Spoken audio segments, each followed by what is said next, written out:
Welcome back after the break. بڑا اہم اقدام اٹھایا ہے جناب امریکہ نے اور بی ایل اے اور مجید بریگیڈ کو دہشت گرد تنظیم قرار دے دیا ہے. اس کا کیا امپیکٹ ہونے جا رہا ہے اگر میں پورے خطے کی بات کروں, پاکستان کی بات کروں, پرٹیکولرلی بھارت کے بھی ریفرنس سے؟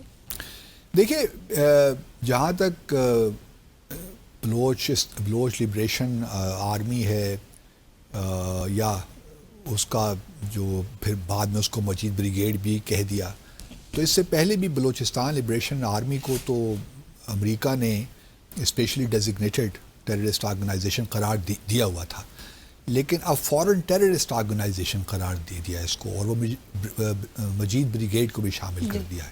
تو میں سمجھتا ہوں کہ ایک اہم ڈیولپمنٹ ہے. ایک تو دیکھیے, کم از کم یہ ضرور ہوا کہ پاکستان کی جو ہماری ایک بڑے عرصے سے ایک ہمارا کنسرن تھا کہ بھارت بلوچستان کو کمزور کرنا چاہتا ہے, پاکستان میں بھی ایک ویو پوائنٹ یہ تھا کہ بلوچستان میں جو اسٹیبلٹی ہے اس کے بارے میں امریکہ اور بھارت ایک ہی پیج میں ہیں. صحیح. امریکہ بھی کہیں کہیں چاہتا ہے کہ بلوچستان میں انسٹیبلٹی رہے, کیونکہ وہ بھی سی پیک کے حق میں نہیں ہے, اور وہ بھی یہ نہیں چاہتا کہ گوادر میں کوئی ایکٹیویٹی ہو یا چین اس علاقے میں ہو, اور وہ چاہتے ہیں کہ چین کی جو یہاں پہ جو بھی اکنامک ایکٹیویٹی ہے اس کو تھوارٹ کریں, ٹارپیڈو کریں, کیونکہ وہ سی پیک اور بی آر آئی کے خلاف تھا نا یہ امریکہ ہمیشہ سے. تو ہمارا یہاں پہ بھی ہمارے کچھ لوگوں کا خیال تھا, ہم جیسے لوگوں کا, کہ امریکہ اور بھارت کے چونکہ اسٹریٹجک انٹرسٹ یہاں ملتے ہیں, امریکہ چائنا کو ایک لانگ ٹرم اپنا حریف سمجھتا ہے, اس لیے اس کی اسٹریٹجک پارٹنرشپ جو ہے بھارت کے ساتھ آگے چل رہی ہے. اسی لیے ہم دیکھ رہے تھے کوڈ آیا جس میں ایک اسٹریٹجک پارٹنرشپ آگے چل رہی تھی. اب بھارت کا انٹرسٹ یہی ہے کہ اس کا انٹرسٹ سرو کس سے ہوتے ہیں, اس کے انٹرسٹ اسی سے سرو ہوتے ہیں کہ بھارت جو ہے یا امریکہ جو ہے وہ چین کو ہی اپنا حریف سمجھے. اگر ان کے درمیان ٹینشن رہے گی تو بھارت کے تو وارے نیارے ہو جاتے ہیں نا. پھر امریکہ کو ان ٹینشنز کو یا چین کو کاؤنٹر کرنے کے لیے کسی ملک کی تو یہاں ضرورت ہے نا. تو بھارت سے, کیونکہ بھارت کے بارڈر ڈسپیوٹس چل رہے ہیں چین کے ساتھ, تو وہ ایک آٹومیٹک نیچرل ایک پارٹنر بن سکتا ہے امریکہ کا. لیکن اس سے کم از کم یہ واضح ہو گیا ہے کہ امریکہ شاید اب بھارت کی, یا خاص ٹرمپ ایڈمنسٹریشن خاص طور پہ, وہ بھارت کے اب اس بات پہ نہیں آ رہی. اور بھارت جو ماضی میں بلوچستان کو ڈی اسٹیبلائز کرتا رہا ہے, چاہے وہ یہ اس قسم کی ٹیررسٹ آرگنائزیشنز ہوں, بی ایل اے یا بی آر اے یا پھر T T P for that matter, Kulbhushan Jadhav کو بھی ہم نے یہیں سے پکڑا تھا نا بلوچستان سے 2 مارچ 2016 کو. تو اب امریکہ شاید تھوڑا سا پیچھے ہٹ رہا ہے. وہ ممکن ہے کہ پریزیڈنٹ ٹرمپ کا بھی ورلڈ ویو ڈفرینٹ ہو, وہ بھی چائنا کو, کیونکہ اب کل الاسکا میں آج ملاقات کے بعد پیوٹن سے اگر کچھ معاملات بن جاتے ہیں تو پھر صدر ٹرمپ کی اگلی ملاقات پریزیڈنٹ شی سے ہوگی. تو اب بھارت, اب امریکہ کا چونکہ تھوڑا سا تبدیلی لگتی ہے, اور وہ پاکستان یہ ڈکلیئر کر کے ایف ٹی او ان آرگنائزیشنز کو, امریکہ نے ایک لحاظ سے پاکستان کا جو آرگومنٹ ہے, جو پوزیشن, اس کو انڈورس کیا ہے, اور شاید اس بات سے بھی ایگری کیا ہے کہ اگر امریکہ بھی انویسٹ کرنے آ رہا ہے یہاں پہ, چاہے وہ ریئر ارتھس ہوں یا انرجی کے کچھ پروجیکٹس ہوں, تو پھر آبویسلی اس خطے میں امن چاہیے. اور چونکہ یہ جو اس قسم کی چھوٹی موٹی آرگنائزیشنز ہیں بلوچستان کے کانٹیکس میں, وہ ان کو اب یہ اس کے علاوہ کوئی اور طریقہ کار نہیں ہے کہ ہم ان کو ہینڈل کریں اور سختی کے ساتھ ہینڈل کریں. جی بالکل. اب بھارت کا دیکھیے نا, بھارت کیوں ایکسپوز ہو گیا اس سے. ایک تو دیکھیے, میں خود اس بات کا وٹنس, اس چیز کا وٹنس ہوں کہ 15 اگست 2016 کو کلبھوشن جادیو کی اریسٹ کے بعد پہلی مرتبہ کسی بھی پرائم منسٹر نے اسی طرح جو آج تقریر ہوئی ہے نا مودی صاحب کی, میں 2016 کی تقریر کی بات کر رہا ہوں, اس تقریر میں پہلی دفعہ کسی بھی بھارتی پرائم منسٹر نے بلوچستان کا ذکر کیا اور کہا کہ جی مجھے بلوچستان سے بڑے خطوط آ رہے ہیں, مبارکباد کے آ رہے ہیں کہ جی ہم نے سپورٹ کیا ہے. اور اس سے پہلے یہ بھی یاد رہے کہ اجیت دوول جو اس وقت نیشنل سیکیورٹی ایڈوائزر ہیں بھارت کے, انہوں نے اپنی ایک یونیورسٹی کی تقریر 2014 میں فروری 2014 میں، یہ بی جے پی کی حکومت کے آنے سے پہلے کی بات ہے، کہ ہم بلوچستان کو نہیں چھوڑیں گے. تو یہ ان کا پہلے سے یہ معاملات ان کے ذہن میں ہے کہ بلوچستان کو ہم نے ڈی اسٹیبلائز کرنا ہے. اور پھر یہ بھی دیکھیے بڑی انٹرسٹنگ بات ہے، دو چیزیں بڑی انٹرسٹنگ ہیں. ایک تو بہت سے بلوچ یہ جو لیڈرز اپنے آپ کو کہتے ہیں نا، یا تو یورپ میں رہتے ہیں، ان کا مستقل آنا جانا ہے دہلی میں. میں خود جانتا ہوں کہ کون کون سے لوگ جو یہ سو کالڈ سردار ہیں، یا جو اپنے آپ کو کہتے ہیں کہ ہم ریپریزنٹ کرتے ہیں بلوچستان کی ایسپریشنز کو، یہ کس طرح وہاں وزٹ کرتے ہیں، نیو دہلی آتے ہیں، کن کن علاقوں میں کہاں کہاں رہتے ہیں، کہاں کہاں ان کی رہائشیں ہیں، کہاں کہاں ان کو رکھا جاتا ہے، ہم سب جانتے ہیں ان چیزوں کو. اور یہ ریگولرلی ابھی تک ہو رہا ہے. ان کو باقاعدہ ان کی اسٹائپنڈز لگے ہوئے ہیں، ان کو پیسے دیے جاتے ہیں ہر مہینے، اور ان کو بتایا جاتا ہے کہ آپ نے کس طرح کام کرنا ہے اور کیا نیریٹو آپ نے رکھنا ہے. پھر دوسرا معاملہ یہ بھی دیکھیے کہ بلوچستان میں کوئی بھی دہشت گردی کا واقعہ ہوتا ہے، ایون جعفر ایکسپریس ٹرین کا واقعہ بھی ہوا تھا نا، بھارت کی جانے سے کوئی مذمت نہیں ہوتی، کوئی بھی مذمت نہیں ہوتی، کیونکہ وہ ان کو سپورٹ کر رہے ہیں. تو یہ بالکل واضح ہے بھارت کی جانب سے کہ ہم نے بلوچستان کو اسی طرح ہی رکھنا ہے. لیکن اب امریکہ کے بڑے واضح اقدام کے بعد بھارت کو تھوڑی بہت پریشانی تو لاحق ہوگی، کیونکہ جس دن سے مجید بریگیڈ کو اور بی ایل اے کو امریکہ نے ایف ٹی او قرار دیا ہے نا، اس دن سے اگر آپ بھارت کا میڈیا دیکھیے تو وہاں ایک پریشانی کا عالم ہے کہ یہ امریکہ نے کس طرح کر دیا.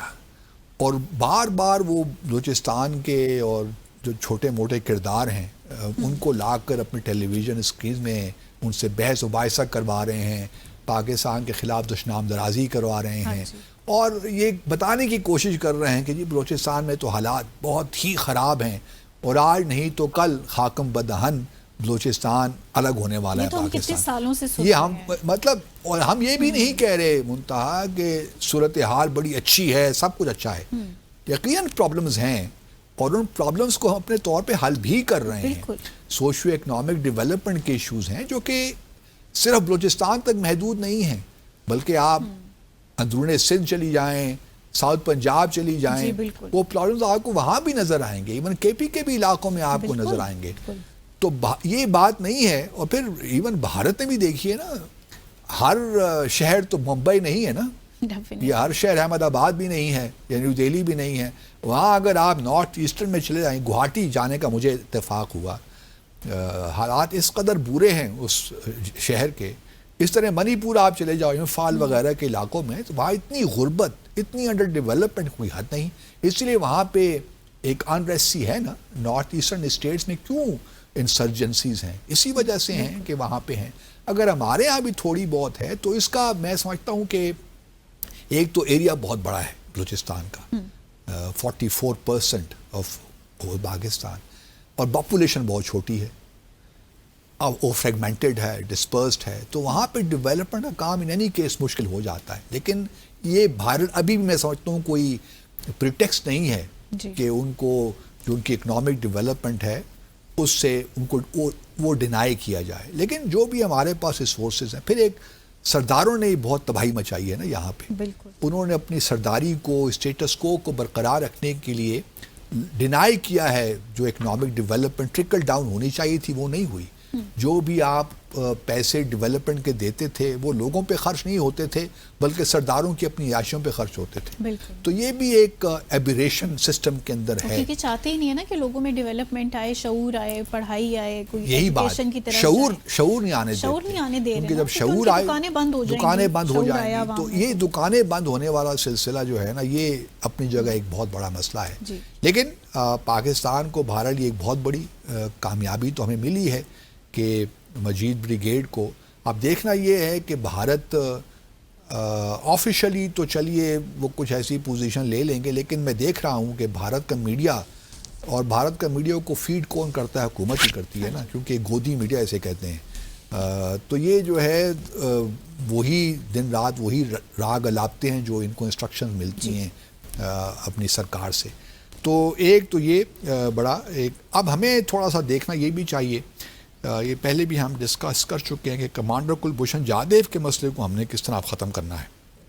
مطلب کچھ لوگوں کا خیال ہے کہ بھئی جلدی اس معاملے کو ختم کیجئے, کیوں لٹکایا ہوا ہے, جو بھی ریویو شیویو کرنا آئی سی جے کے مطابق اس کو کر کے ختم کیجئے, پھانسی پہ لٹکائیے اس کو, تاکہ دودھ کا دودھ پانی کا پانی ہو جائے, کوئی شک ہی نہ رہے کہ جی اس نے.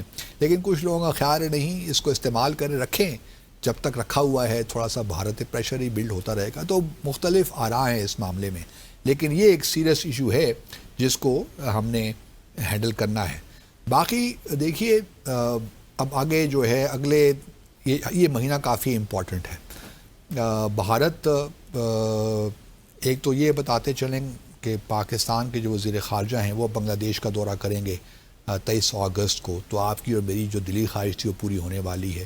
یہ دورہ تو ہونا تھا 27 اپریل کو, اگر آپ کو یاد ہو, لیکن وہ پھر 22 اپریل کو پہلگام کا واقعہ ہوگا, ایک خاص صورتحال ڈیولپ ہو گئی, تو پھر ان کو پوسٹ پون کرنا پڑا. اب یہ معاملات 23 24 کو یہ وزٹ ہوگا, تو مجھے اس سے بڑی امیدیں وابستہ ہیں کہ ہمارے جو تعلقات ہیں اس میں مزید جان پیدا ہوگی. پھر دوسری جانب ایس سی او کی کانفرنس بھی ہونے جا رہی ہے, وہ بھی بڑی امپورٹنٹ ہے.